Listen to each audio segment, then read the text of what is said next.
அமெரிக்க அதிபர் டிரம்ப் பங்கேற்ற நிகழ்ச்சியில் துப்பாக்கிச்சூடு நடத்தியவர் பெயர் கோல் தாமஸ் ஆலன் என்பது தெரியவந்துள்ளது. 31 வயதான அந்த இளைஞர் சம்பவம் நடந்த ஹில்டன் விடுதியில் விருந்தினராக தங்கியிருந்தார் என்பதும் தெரியவந்துள்ளது. கலிபோர்னியாவைச் சேர்ந்த இவர் பகுதி நேர ஆசிரியர் என்றும் ஆன்லைன் விளையாட்டுகளை உருவாக்குவதில் ஆர்வம் கொண்டவர் என்பதும் சமூக ஊடக தரவுகள் மூலம் தெரியவந்துள்ளது.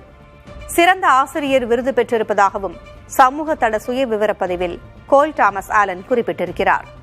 இவரது தாக்குதல் நோக்கத்தின் பின்னணியில் எந்த அமைப்பும் இல்லை என்றும் விசாரணையில் தெரியவந்துள்ளது.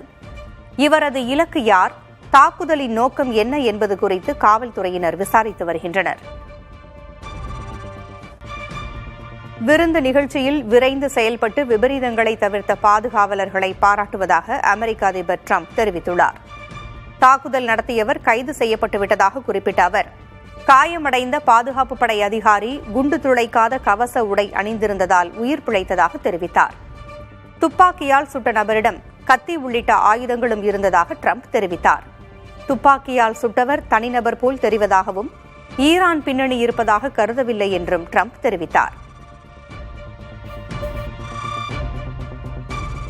அமெரிக்காவின் வாஷிங்டனில் நடைபெற்ற துப்பாக்கிச்சூடு தொடர்பான வீடியோவை அதிபர் டிரம்ப் வெளியிட்டுள்ளார்.